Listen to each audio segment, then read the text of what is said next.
Disability discussions with Ihoma Healthcare. Welcome back to Disability Discussions with Ihoma Healthcare. Today's episode is one that will make you rethink everything you thought you knew about American history. Because we're talking about the disability rights story you were never taught in school. And let's be honest, most of us didn't get any disability history in school. We learned about civil rights, women's rights, labor rights. But disability rights? Silence. Not even a footnote. But the disability rights movement is one of the most powerful, strategic, and inspiring civil rights movements in American history, filled with protests, sit-ins, heroes, and victories that changed the nation. And today, we're telling that story, the real story, the one textbooks left out. Let's start at the beginning, the era of invisibility. For most of American history, disabled people weren't just excluded, they were hidden. Institutionalization was the norm. People with disabilities were sent away, out of sight, out of mind. Families were told it was best, communities were told it was necessary, and society never questioned it. Schools didn't include disabled children. Workplaces didn't hire disabled adults. Public spaces weren't designed for disabled bodies, and laws didn't protect disabled lives. It wasn't just exclusion, it was erasure. Disabled people existed, but society acted like they didn't. And that's the part of history school never taught us, the silence before the movement. The disability rights movement didn't start with politicians. It didn't start with agencies. It didn't start with committees. It started with disabled people themselves saying, enough. In the 1960s and 70s, disabled activists began organizing, inspired by the civil rights movement, women's liberation, and LGBTQ+ activism. They saw other groups demanding equality and thought, why not us? People like Ed Roberts, Judy Heumann, and the Rolling Quads, college students with disabilities who refused to be segregated, refused to be dismissed, refused to be hidden. They demanded access. They demanded independence. They demanded dignity. And they demanded to be seen. This was the spark, the moment disabled people stopped waiting for permission and started claiming their rights. Now let's talk about one of the most powerful moments in disability rights history, the 504 sit-ins.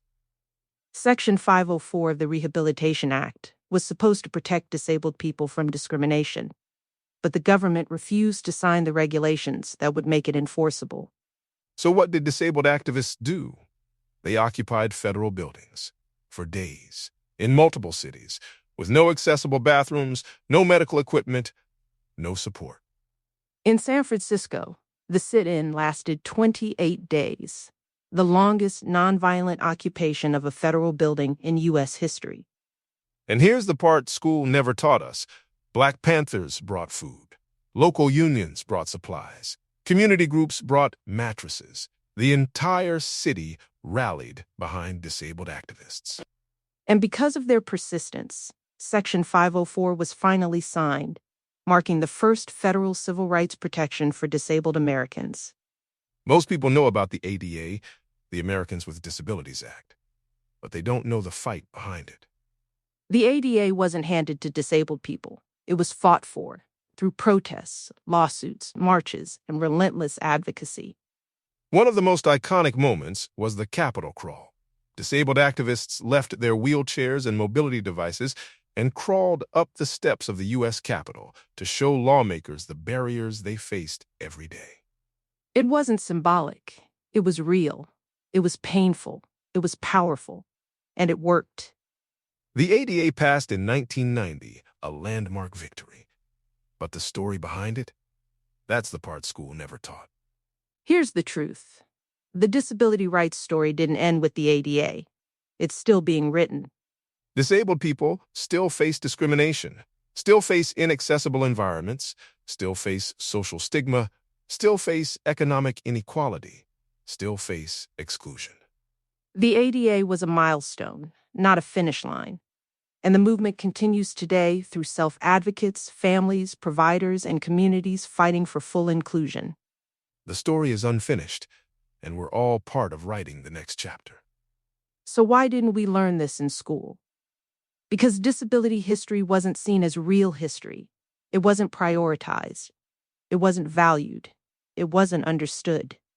But disability rights are civil rights. They're American history. They're human history, and they deserve to be taught, honored, and remembered.